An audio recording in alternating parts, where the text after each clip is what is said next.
Hey there, my name is Ash Shukla, and I'd like to say namaste and welcome to Financial Chakras. In this particular podcast, we're going to be discussing how do you attract abundance through alignment. And let's start with I'm going to bring up a guest here who is actually passing on his abundance in different part of the world than where he is originally from. And I'm so excited to have him here. And I just want to welcome him, but I want to welcome you for listening to this podcast. I appreciate you and I love you so much. And I want to say thank you so much for listening to this podcast. Abundance through alignment through financial chakras. Let's welcome here, my friend. His name is Tommy. Tommy is Kilpatrick. Tommy Kilpatrick, That's welcome, right. my friend. Welcome to this podcast. Thank you. Thank you for having me. Thank you so much for being here, my friend. I know you are all the way in the other part of the world. Where exactly are you, my friend, right now? I'm in the Philippines, You're in Philippines, okay. And where are you originally from? America. Yep. Born Amer- and raised in California. in California. Okay, so even from California to Philippines. My friend, look at the journey, right? I mean, and you went to Philippines for a specific reason, and we'll dive into your story in a second, okay? But I want to just say thank you so much for being here. I appreciate you, my friend. And yes, I love you too. So thank you so much for being here. I appreciate you, okay? My, yes. My love back to you. Thank you, buddy. And I Thank like you to so much. say, yeah, I would like to define things as I go. And the Mhm. word love in the Hebrew language means I give. So if you're giving, you're loving. And that's what I'm doing. I'm trying to give to you and give to the community. So loving, it means giving. Love it, my friend. Thank you so much for that. I did not know that, but I'm so glad you mentioned that, right? I really appreciate that, by the way. And those of you who are listening to us online, I want to let you guys know that we are going to have a nice conversation today because I believe in conversation and not a whole bunch of editing, cutting, and all that. I believe that it's good to listen to a authentic conversation versus not. So we're going to talk about Tommy. We are going to talk about your abundance, the spread, the word that you're spreading around across the world, and of course, you are literally across the world on the other side, from California to where you are right now. So let's start talking about your story first. So please tell me a little bit about your story, and let's start with that real quick. Well, sure. I was born and raised in Long Beach, next to Los Angeles, and I thought I'd never leave California. My dad was a CPA, so I went to college to be a CPA, thinking that would be the best thing. And then I ended up learning sign language, and I also had a double major of abnormal psychology. So I spent time at Napa State Mental Hospital, not as a patient, but as a technician there. And so I was able to connect to autistic children like the psychiatrist had never seen before. So when a kid was just tearing paper and pushing it through a fence, then reaching back, pulling it back again, I did what he did. And he was like, "You're doing what I'm doing?" Oh, okay. So I made instant friends with all the crazy kids. And I say that affectionately, all my crazy friends. So I just said to him, well, some of the autistic kids were psychotic, so they weren't able to even have a conversation. But the older kids that I could talk to, I just said, "I'm as crazy as you are. I'm just socially accepted. So let's figure out how you can be socially acceptable with your craziness and get out of here." So, and then ended up being a commercial diver. I worked in the oil field of Louisiana, and then came back and worked on tankers and super tankers. And then I got involved in with a nurse and got married and kids. And then she said after 20 years, she'd had enough of me, which probably is very accurate, true. So she said, take a walk and your dog too. And so I left. I became homeless on purpose. And I took a vow of poverty for 10 years and I just gave. So I ended up in a family in Arizona that was a Christian family. And I gave them a year. They had a bakery in their home. So I helped them bake bread and sell the bread for them. And then when I was leaving, I emptied out all my pockets, gave them all my money, gave them the motor home that I had purchased, and they handed me an envelope of money. So it was very funny. I emptied out my pockets to be completely empty, and then they filled back up again. And so I traveled across the United States, ended up over in Connecticut, and I was on a farm, and they had a hay house, and the hay bales were covered in plaster, and that's what the house and the barn were made of. And there was no running water, there was no electricity, and no heat. We got candles from the Catholic Church. They would donate us the stubs, and that's what used to heat my little room was 3 candles at night. And there was a Buddhist temple next to it. And so my host, the farmer, he had been in Tibet for, I don't know, 15 years and had adopted them. And so when he passed away a few years ago, that whole farm and the temple went to the local Tibetan group there in Connecticut. So then I ended up meeting a lady, and she took me up to Maine, and we had a great time for 10 years. And then things happened, and I found myself on the outside. I was on a nice, wonderful farm, never thought I'd leave. And I'm on the outside now. And now what do I do? So I decided to come to the Philippines to, one, teach how to build dome houses with bamboo, two, how to do vertical gardening, and three would be to open up free medical clinics. So that's my little quick story about where I'm at now. I love that, Tommy, my friend. That is so amazing, right? So tell me, like, what made you? I know you went from, from California, and then you tried out being homeless, and I was wondering, like, if you can go into what made you actually, transition into that, or what made you decide at some point that you want to give back to the world, and why? Mhm. Well, I was raised Episcopalian. I was confirmed in the Episcopal Church. And I kind of, in high school, I kind of joined the little Jesus freak group to study the Bible, but that's because that's where some pretty ladies were. And so I was more motivated in checking out the women than I was the Bible. And then I led astray, and it's not unusual to go to college and come out as an atheist. It's so difficult if you don't have the tools. And the number one book that is recommended to read in the colleges, besides Bonehead English, is the Communist Manifesto. And my girlfriend of 10 years there on the East Coast, she went to a university college called Parsons of Design. It's like $1 million college, and it's only for exclusive artists. And the book that she had to read was the Communist Manifesto. And so when you go to Satan's den, in a sense, from the Christian point of view, what do you expect when you come out? So I came out as an atheist.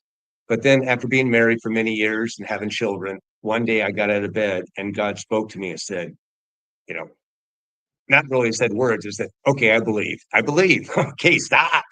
So from that point, it was like, what am I doing? And so I'm only trying to make money. That was my whole thing as being a man in the family. I was to make money.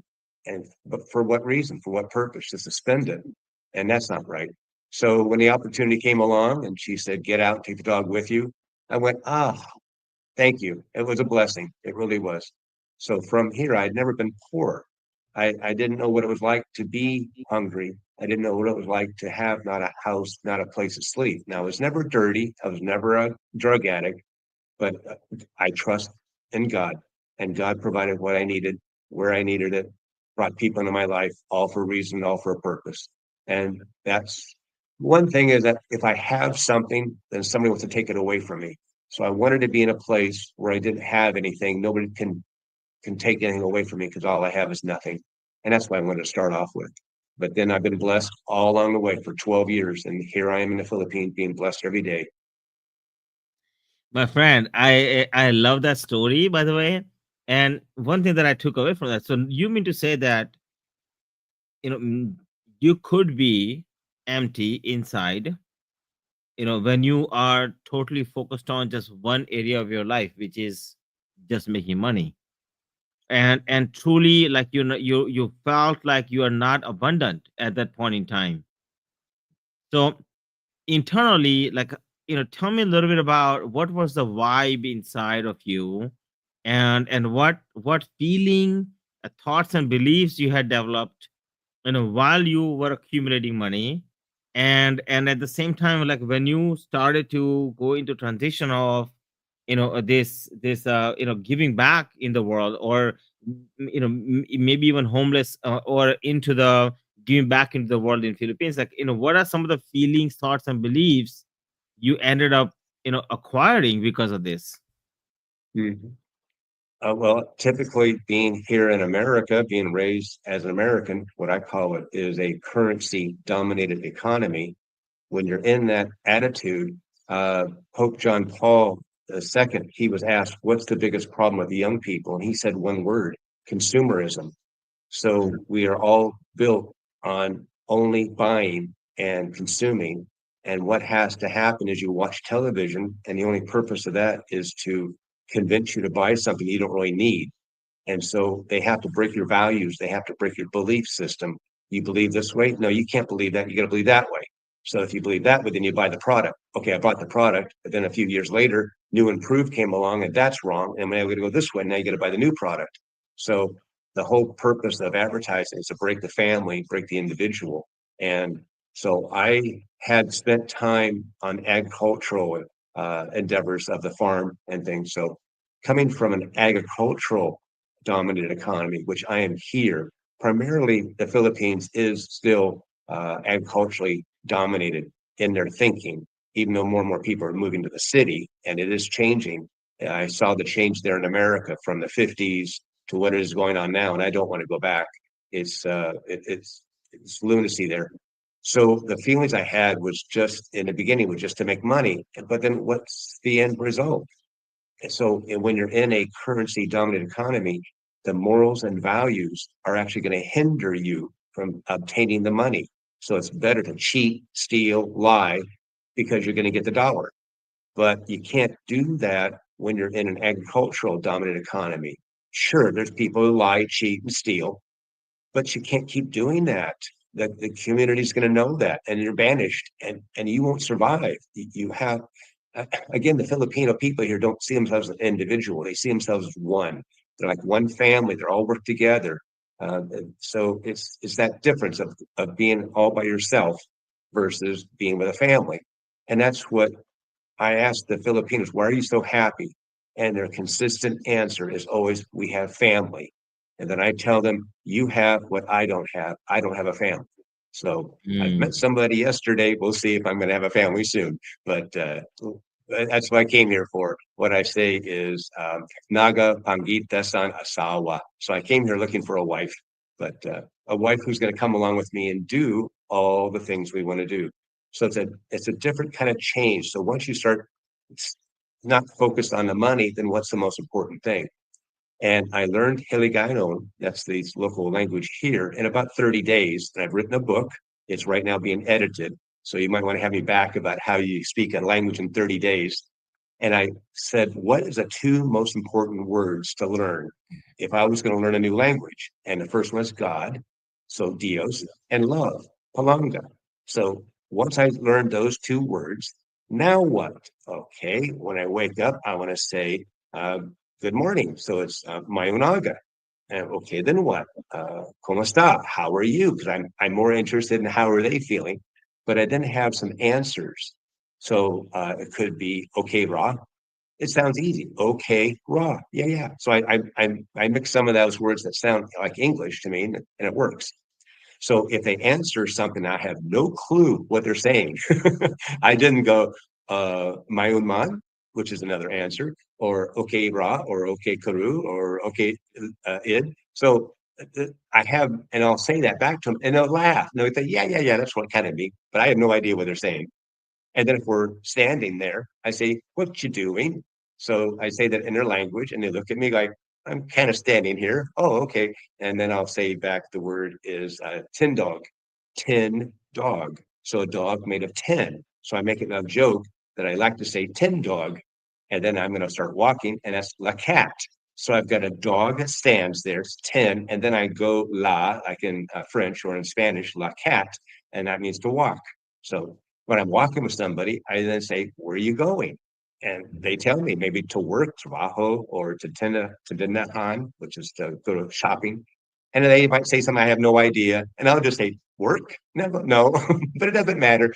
They really appreciate this big, tall, white giant who's a foreigner who's actually putting some effort out to actually learn their language and wants to engage in them. And they really do appreciate that. So that's the connection that you make when you stop thinking about the money. You start having making relationships. And then how do you do that? Is you got to communicate. So I don't want to come off as the typical foreigner who only speaks English and you got to speak my language. No, it's their language, it's their culture. It's time for you to learn. But it's so simple that the way I've developed this revolutionary new idea is you pick the words you want to learn, you pick the phrases you want to learn, you practice those, and in 30 days, you'll be doing just fine. Don't worry about the syntax, don't worry about the grammar, but have a native come with you to be your pronunciator. You need to know how to pronounce these words correctly the first time, which I didn't have, but now I do. So now I have a what I call a maestra. She's my teacher of Hiligaynon. So I don't want her to teach me the way she was taught in school. I don't want to read from a book. I don't want to AI. I don't want to interpret. I don't want a translator. I want the words that I want to use. I want to learn that I ate. I want to know the vegetables. So today we're going to go to the market. I already know lots of vegetables, and the vegetable market people are very impressed with me when I come up and I say, I want this and this and this. I say it in their language, but I may not be pronouncing it correctly. So that's the advantage is first of all, have someone there who knows the language to help you interpret, but you choose the way you want to learn the language, and you will learn that language in 30 days. So soon I'll have it in Visaya, another one will be in Tagalog, and then maybe Hindi and German and French. So with the AI, they can switch all the words out, and I've got the book because it's basically structured the same. So that's kind of like a long story, but that's where I went from thinking only about money to now thinking about relationships and people and letting go of the money because you don't need it. Hmm. So, yeah, the myth, right? The money is everything. Would you say that in your journey you found that to be not true? Well, first of all, it's they say the love of it's money is the root of all evil. No, it's the love of money is the root of all evil. So that's where you're only focused on the money. I had my son in a daycare, and it was for part time. My wife and I were both part time working, and we were full time parents. But just to give us a little break, he went to a daycare, and I stopped by. It's our friend, and she had the kids in a circle, and they passed a penny around, 1 penny, and then there was 2 pennies, and then there were 3 pennies, and pretty soon there were handfuls of pennies. The kids had to scoop up the pennies next to them and pass to the next person, and there were more pennies. They couldn't believe it. Where all these pennies coming from? So then she said, "See what happens when you pass the penny? You get many. Now everybody hold Mm, on to a penny and don't pass any. When you hold the penny, you don't get any." So it's not to hold the money. The money is energy. The money is stored up energy from somebody else. You pass it along to somebody else. So the whole idea is to pass it along, but to make it better. And so when I'm here in the Philippines, they have no concept of pay it forward.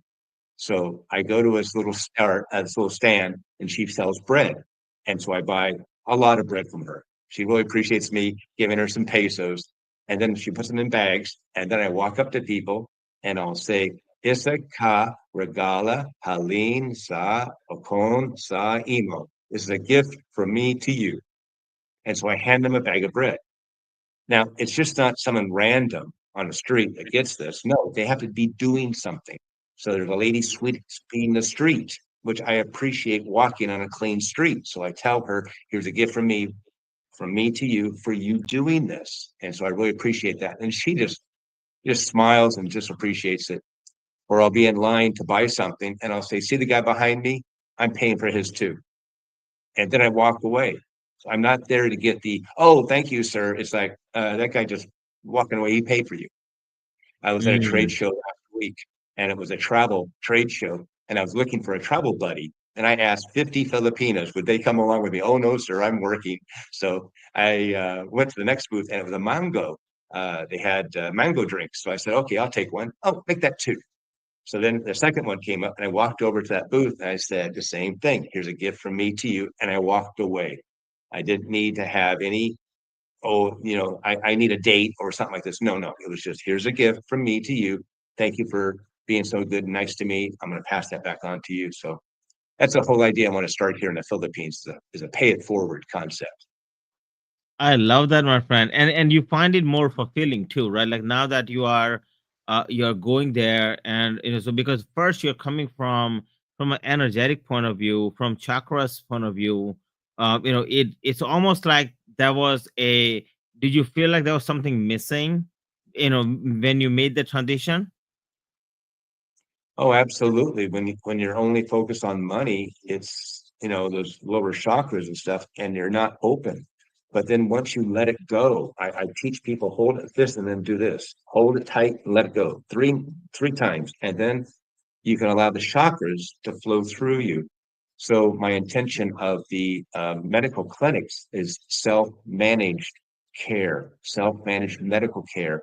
So the whole idea to teach them how anatomy and physiology works, because most of them have no idea how this body works. So give them some education, but they may have some concept of chakras, maybe they don't, but there's these energy vortexes through the body. And so I have them lay down, and I know reflexology, so I can teach them how to massage the hands and the feet to relieve pain in the body. But right now, I'm actually having a hypobaric chamber being built, a hypobaric. And now this is, Yeah, you've heard of yeah, hyper, which is more pressure, but the hypo is less pressure. right. So the second day I arrived here in Iloilo, I went to the Science and Technology University, and I met with the administration.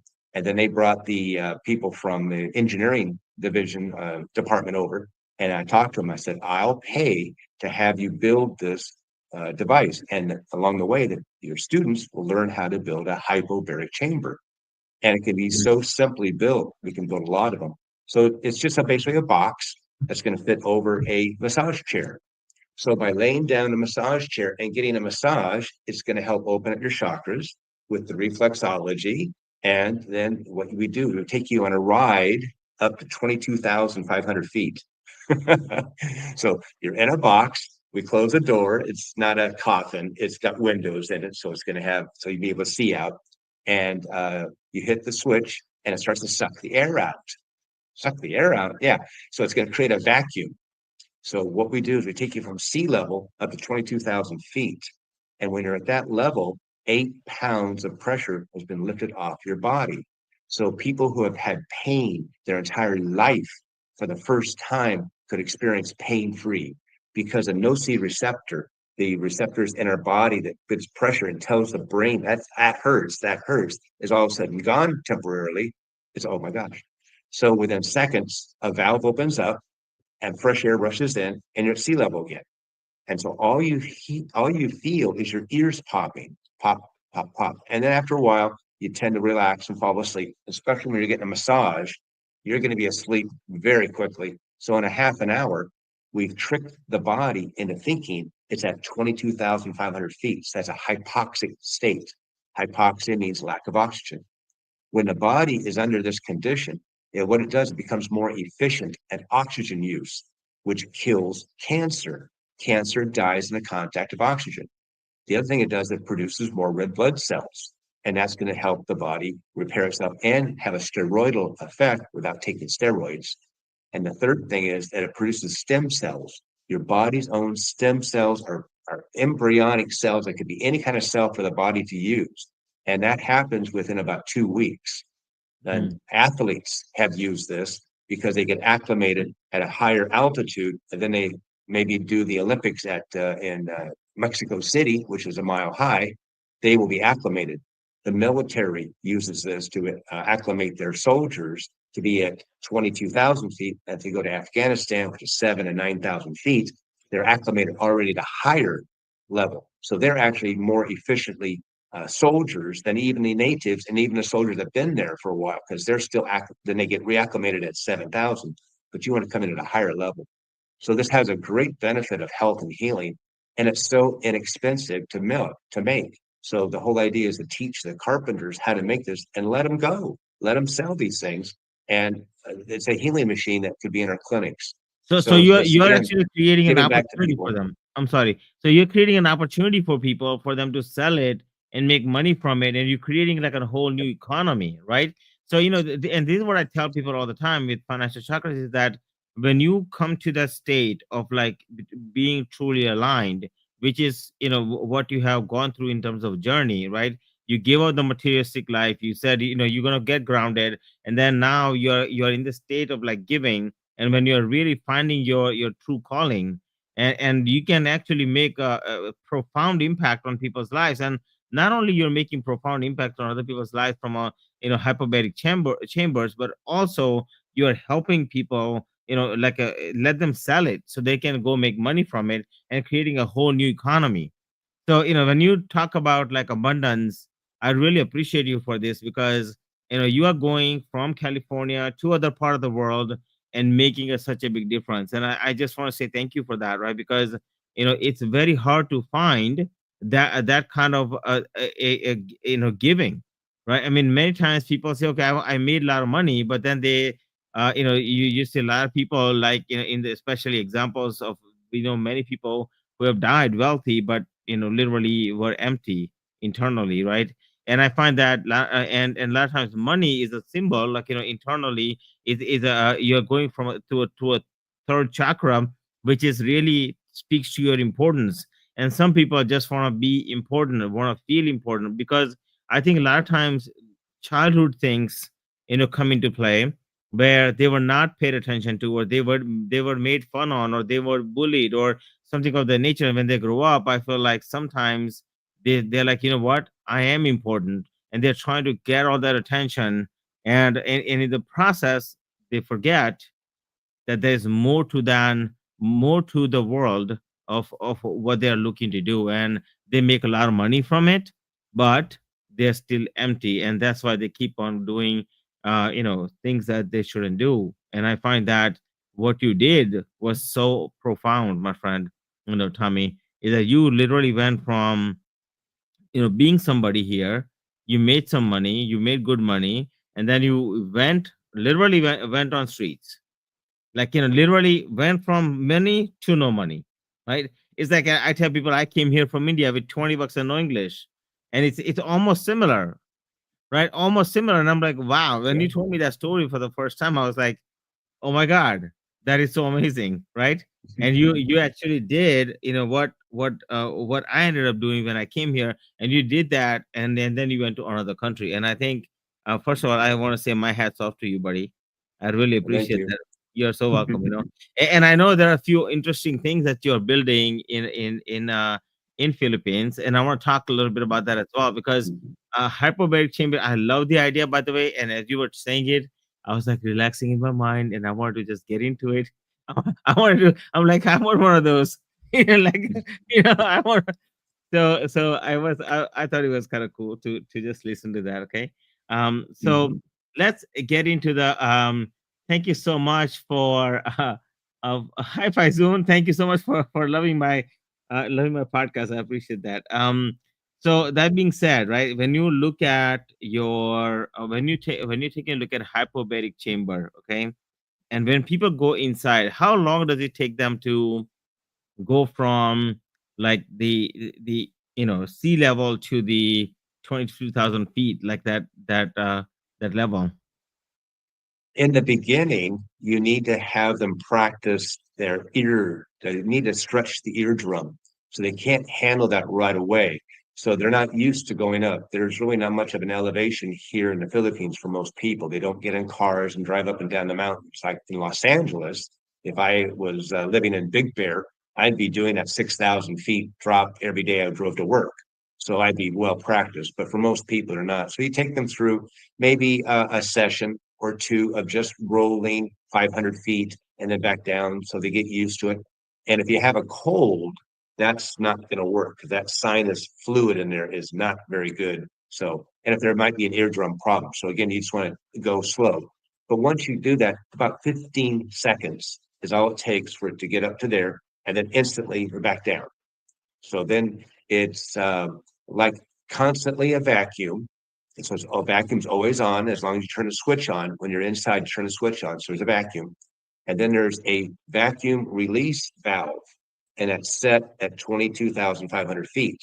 But you can have another one set, let's say at 15,000, and maybe another one set at 10. So if you only want to go to 10,000 feet, and then come back down, that's fine. So you leave that one open. But if you want to go higher, you close that valve, and the next valve is the one that feels that vacuum at that pressure. That then sucks the thing out, and all of a sudden air rushes out, but then it closes back up again. So you can choose your height of what you want to do. And then within seconds, you're at sea level and it's automatic. You don't have to do anything. Just sit in your chair, enjoy yourself, and take a ride. And you can do that for a half an hour because a chair rides for a half an hour. You can do it as often as you want. But the fun part of it is what we want to do is testing. That's the advantage of the Western medicine is the diagnosis. So they now have those things that can be put on your finger or on your hand, your wrist, that gives you the blood sugar and tells you the oxygen level. So they can wear that and they can see where they're getting the oxygen at not much at 22,000 feet, but in seconds, they're down at sea level, which is 20% oxygen. And so they look and they go, oh my gosh, look at the oxygen. And then they can tell from the meter. I don't know that. We can also take a little sample of blood and put that through analysis and see what it's like after one session, 5 sessions, 10. So we can actually show before and after what is happening. But also the more important thing is they come in with a diagnosis of cancer and in 30 days, they don't have cancer. Oh my gosh. Now, um, who would benefit from this is everybody, but who's got the money? Well, foreigners. Foreigners have dollars, the euros, the Deutschmarks. That's what I try to teach the Filipinos here is how can we get those currency in our pockets? And so from that, we can convert it to pesos, and now we can help our Filipinos. So that's why a foreigner comes in and says, I see the rate here if I'm a local, Filipino local, meaning not an expat, but come on. And there's a higher price. You are subsidizing healthcare for all these people, for them to get healthy. So it's like pay it forward. We take a lot of money from you and we spread it out to a lot of people who don't have very much. So that's the whole idea of this. And this could be done in all the malls, everywhere across the country. They don't have to buy it. We could probably install it and just do a very small charge because there's a giveaway is a throwaway. So if I don't put any value on it, why should you? But I give it freely, but they have to do something. There is no free lunch. So when we're doing things for the community, remember, if all they got is an egg, that's enough of a blessing. We don't have to be of 30 peso value. It's just give us an egg or a chicken or go out and sweep the street in front of the place. Make this place look nicer. Go fishing and bring us some fish back. It does, but you have to do something. You have to do that law of equality. You have to put something out, and if you don't get something back, something's going to be taken away from you. So you Mhm. don't want that to happen. So you give, but then you also have to receive back. So it's not because when you give, it's always about control. It's not about power control. It's being with people. So that's the whole idea.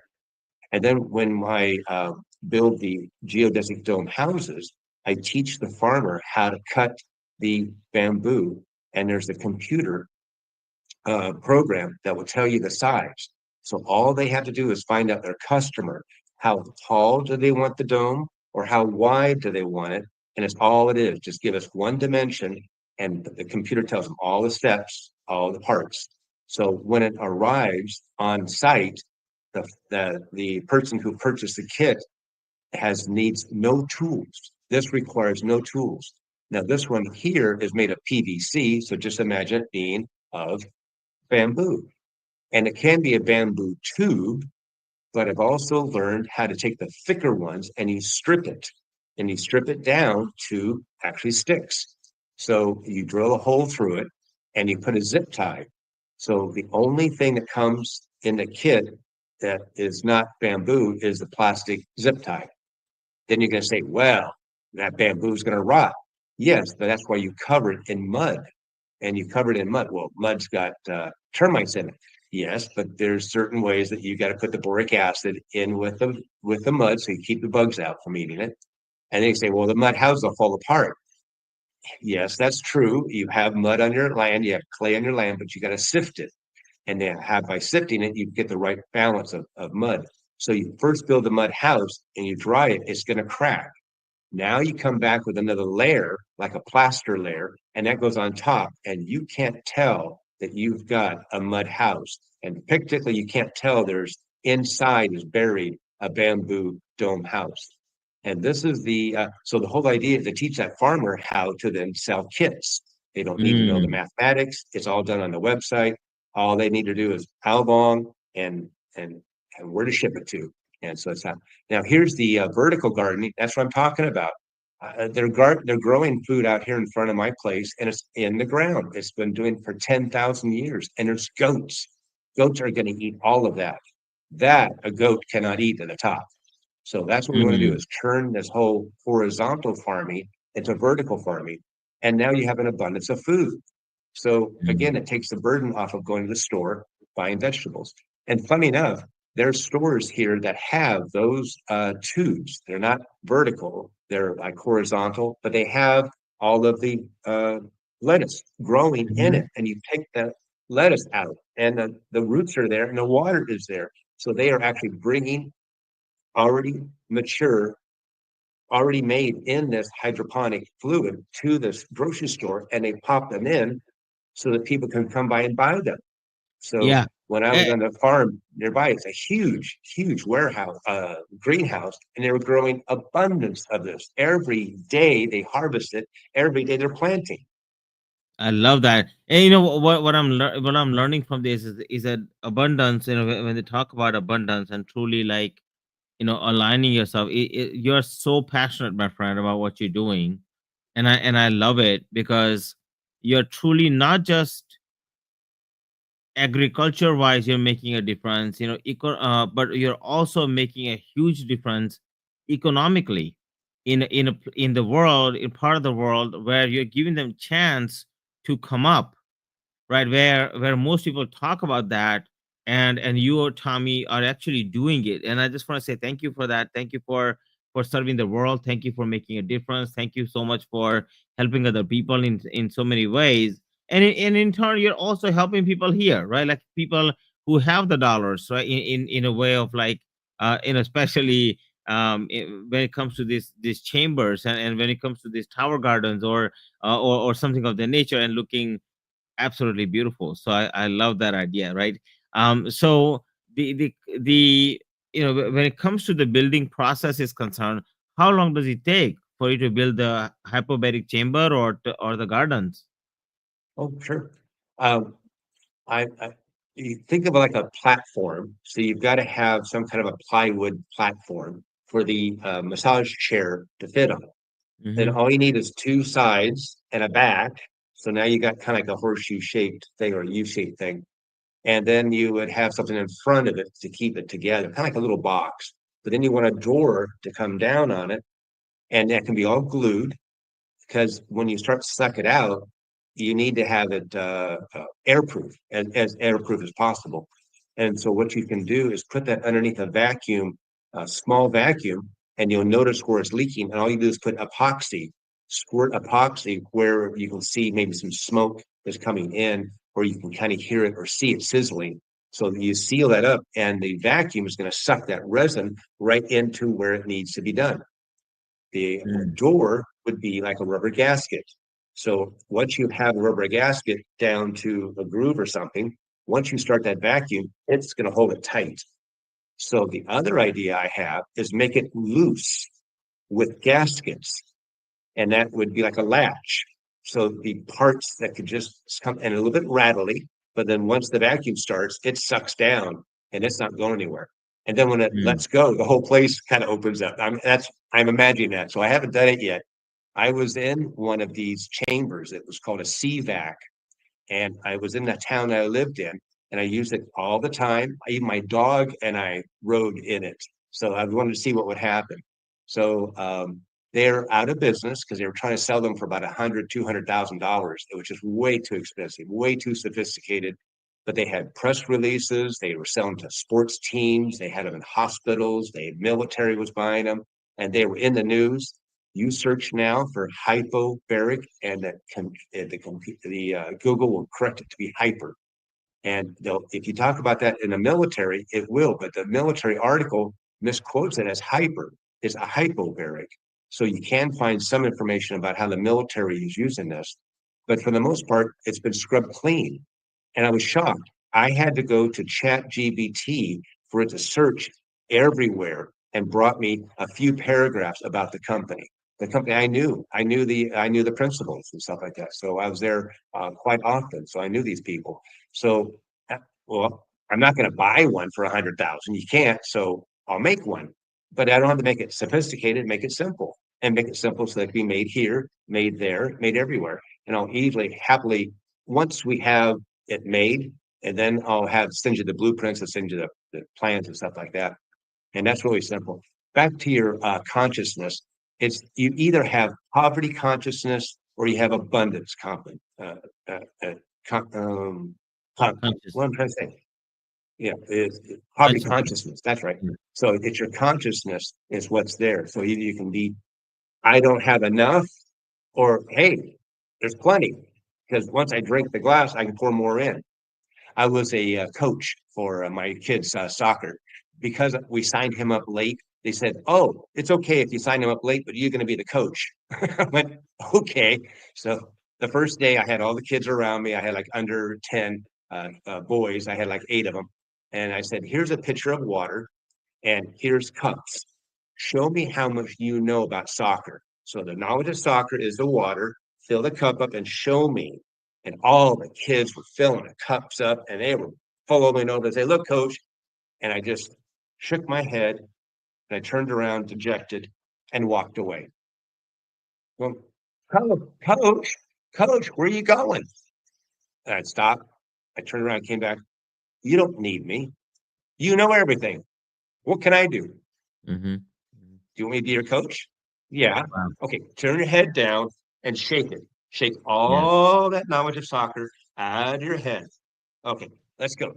"No, no, no, no ball." "Coach, it's soccer." "I know, no ball." So I taught them how to position themselves on the field without a ball. I had them imagine the ball was there. So we moved as a block.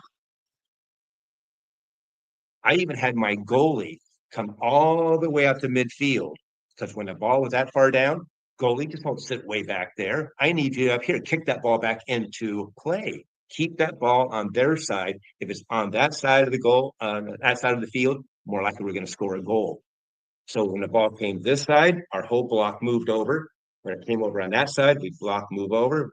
Block, they were like a military block, is that you would learn in military tactics. And that's how I taught them. So you got to shake the knowledge out. So you come from an abundance point of view, you just see abundance everywhere. And it's just an attitude. Change your attitude and the world changes. So I love that, Tommy. I love that. Thank you so much for that. Because I think that, look, in the world of making a difference, right? We're in the place, in right now. I believe in economic times where everything is globalized, right? Everything is more, it's a lot more local than you think it is. Okay, so many times we believe, we are, like individual place. We are in this little corner of the world and things of the nature. But I believe that in today's world is like literally just a one big globe, right? And it's almost like we are all one in so many ways, and we're just learning from each other. So from a Philippines point of view, like what are some of the things you've learned, that Philippines, have, do, the beauty around it and things like that, that we truly miss, especially in the US. well, living here, what you have are typhoons, earthquakes, you have volcanoes, you have destruction, and their whole history has been of destruction. So their life growing up, they could be wiped out, their houses, villages. It's not uncommon. So it's part of their culture, and they don't think about tomorrow. If they've got Mhm. pesos today to eat, they're they get fed. They're very happy. They got a place to sleep tonight. Their rent's paid. They're happy. So all they're really focused on is the now. So when you say nowhere, I'm nowhere. All you do is put a space, and you have now here. Mm. So no, they're always now here, and they're in the present. So they don't have a concept of saving. They don't have that futuristic thing that an American, especially with the currency dominated economy that I've experienced, come here. So I can mix that up with them a little bit. So that's the whole idea, is to give them a little bit more that they can have, and they can enjoy their life better, because they're working so hard. And it's back to, there's a guy named Myron Golden, and he's on YouTube, and he does a video on it's easier now to become rich than any time in the history of the world. Right. And he quotes the Bible, and it says basically that you should learn and be in your own generation. You will be wealthier by doing what you're in your own generation than the one in the past. So he tells a quick story, and you think that he made this up, but no, I came across a book. So he read a book and it talked about it, but he describes it much better than I would be able to do that. But very beginning is that about 10,000 years ago, we had the agricultural revolution. So if you owned land, you were rich. If you didn't own land, you were poor. And that's all there was. In 1750, the Industrial Revolution came along, and machines could do the work of people. So now that created a middle class, but now you go to work for at a factory. So now we have schools. So you go to school to learn a skill. But then you had an idea of, why don't you be a manager? Then you don't have to do the physical work like being a cog in a wheel. So go to college and get your degree, and you'll have a great life. Well, that worked great up until about 1950, because in 1950 we had a distribution revolution. So what do you do with all these products? And people did it in multi-level, direct marketing, superstores. You have these kinds of things of distribution through the mail. But then in the 70s, we had a revolution of the computer revolution. And Sam Walton of Walmart wanted to know, when do I reorder? I see people walking out with a product, but I don't want to go back to the shelf and count and then go back in the warehouse and count. I want to know when to reorder. And that put the pressure or the interest or the demand to create a personal computer that would work for that company. So that's what they did. And so if you're involved in the computer revolution, you made money a lot faster than the people in the distribution, and much faster than the one in industrial, and much more faster than the agricultural. And it's always shorter and shorter and shorter. So 2000 comes along, we have the internet, we have Google. So if you're in that, you're making money. But then we came to the time of the infotainment. So now we don't have to wait to be approved for my book. I printed a book, put it on Amazon, and I've been talking. I've already had 40 podcasts on that book alone. And then once I produce my language book, I'll be on podcasts all around the world again, promoting that book. But Amazon does all the selling. It does all the printing. I don't have to do anything. I wrote it. I had somebody edit it. I had somebody put pictures into it, put it into a flip book. I sent it back to me. I uploaded it to Amazon. 3 days later, it's now available for sale worldwide. So the world has changed. Now, what I've taken that to be, next step is the free revolution. Everyone expects everything to be free. Free Wi-Fi, free shipping, cholesterol free, sugar free, everything is free. So I've figured out a way how you can make money giving free food away. And so in America, we have a thing called food stamps called SNAP, and they have the same thing here in the Philippines. They give the Filipino 3,000 pesos a month just because you're poor. Well, it doesn't really make it. Okay, it's really hard for one family to make it. But what if we had 100? And that's what I did. I talked to a local restaurant guy, and he was fascinated by the whole idea that he could have 100 neighbors get 3,000 pesos each, which is what? Uh, 3,000 pesos by 100, 300,000 pesos a month. And that could then be made into bigger dishes. So now every single family has a hot 5-course meal for supper and for dinner. And if they want an extra one, give them an extra one. It doesn't matter. But there's so much food. And then you have them produce the food at home too. So you give them the seeds, they do the vertical gardening, you give them a chicken, they take it home, it lays eggs, they bring the eggs back, or they eat them there. It's just trying to get more abundance. So pigs, Little piglets are so much fun to have, but they don't really like them when they get bigger because they get ornery and stuff. So have them enjoy raising a little piglet to the right size, and then we come by and swap them out and give them that little piglet. We take that pig, raise it to be bigger, and butcher it, and now that's part of their meal. So this can all be done freely. But then when somebody comes up who wants to buy a meal, well, then fine, they pay for the meal, but all the food's free. And so what we can do is teach people how to be a chef. They don't have to go to school. There's no more going to permission. You don't have to do an entrance exam. If you want to learn how to cook, come here. And I have culinary artists in residence. So when you have an artist in residence, you pay their room and board for them to do their artwork. Well, these people are going to do artwork, but of food. So they come here, they would sleep and be fed, and they get a little stipend. You know, they're not going to be poor, they're not a slave. They came here to learn how to be a chef, and I want them to cook all day and bake all night. And I want instant feedback. So when I take their meal out, and I'm talking an art piece, this is going to be artwork that they're going to present to you, and you're going to, oh my God, I don't want to eat it. It looks so beautiful. No, tear into it. Tell me what you think.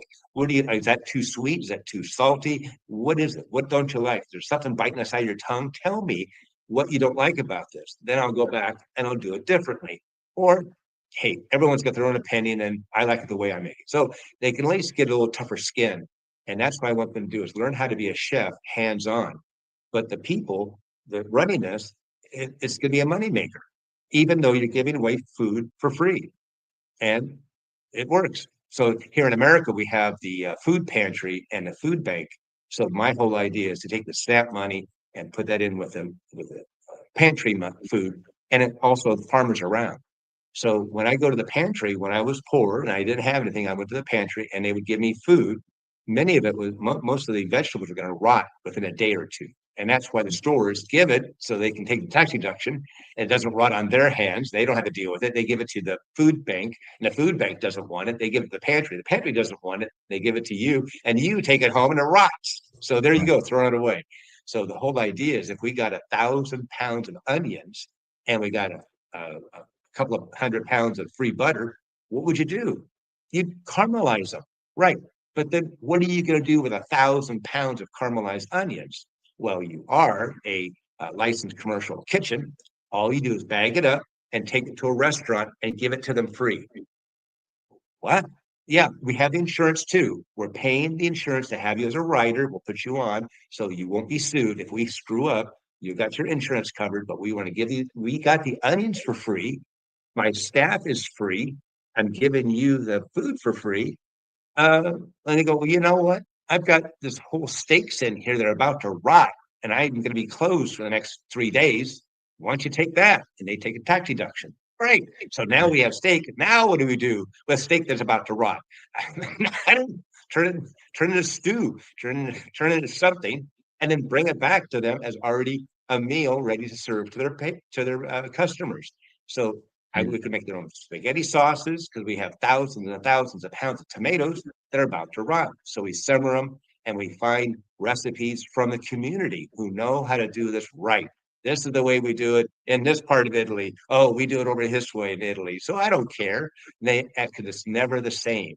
So the food is never going to be consistent because we want it to be different because people have different recipes, different flavors, different food comes in. So that's what we can do with all this abundance is package it up, but we still can make money on this. So it's really a strange concept. That's a book I'm working on, but after the language books, I'm working on that one, which explain everything and have all the details and hopefully have some real life examples. But yeah, I love it's that. the Thank you free so much. revolution. Yeah, absolutely. I love that very much. I love the idea of really looking at everything as abundance and creating economies of scale. And I think it is such a beautiful message you're delivering, my friend. So I want to say thank you so much for today. I really appreciate it. Is there a website or someplace they can visit to find out more about you, my friend?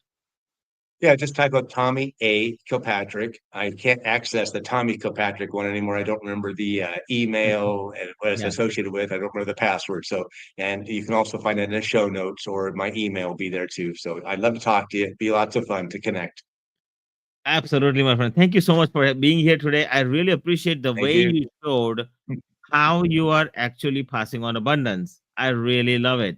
Love the fact that you are totally in alignment, and the more you spoke, the more you got excited. And those of you who are listening, I want you to know that when you are truly in alignment, when you truly find your zen, when you find your that inner peace that you're looking for, you will know, because you will internally get excited, and you no longer need to listen to motivational books or listen to motivational tapes or listen to, oh, I don't even know if tapes exist anymore, but listen to motivational stuff online. You will be automatically motivated, and that's when you know you've found your true being, that's inside of you. And my friend, that is truly exciting, as you saw that with Tommy over here. Okay.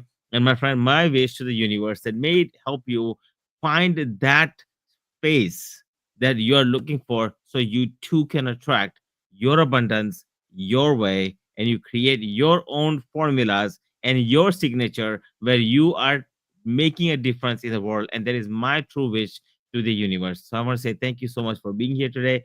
Tommy, I want to appreciate you very, very much, my friend. I really, really appreciate you. Okay. So I that's appreciate you one too. yeah, my friend. Thank you so much. Thank you. All right, guys. So those of you who are listening to me, I really appreciate you. I love you guys very, very much. And my friend, I wanted to just let you know very, very sincerely that it is my wish to the universe that may it give you all the health, wealth, and happiness and all the abundance that you deserve. And my friend, that is why I have this podcast, Financial Chakras, Abundance Through Alignment. And you saw today how Tommy got aligned, and then he found his abundance.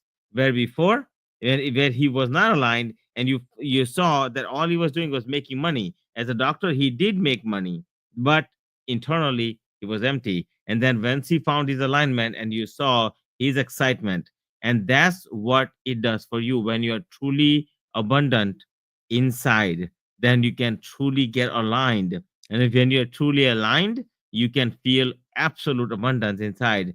And there's possibilities are endless at that point. Your second chakra, your sacral chakra, begins to open, and you get to do unbelievable things. And this entire pathway that's inside of you, with 70,000 plus nadis, and there are 70,000 plus nerves inside of you, and 86 billion neurons, they all get to open up and say, ta-da, I'm here, right? And that being said, that's what you get to do. And I just want to say thank you so much for being here. Those of you who are listening to me, I want to say thank you. I love you guys very, very much. I can't wait to see you on the other side as I bring on more guests, but more importantly, more meaningful messages that truly resonate with you. And today's Tommy story, coming from United States, growing up here, becoming a doctor, making lots of money, deciding to voluntarily become homeless, and then going to Philippines to serve other people. I think it's a beautiful testament, beautiful, amazing story, to let you guys know that truly abundance does come through true alignment. My friend, with that in mind, I want to say thank you so much for being here. I love you very, very much. Okay. Love you very, very much. Thank you. I'll see you on the other side. Be sure to visit financialchakras.com for more information as we are doing this podcast. And you can visit my website, and you can truly find more gems, and more podcasts as I'm putting them together. So I want to say thank you so, so much. Thank you. Namaste. And I'll see you on the other side. Thank you.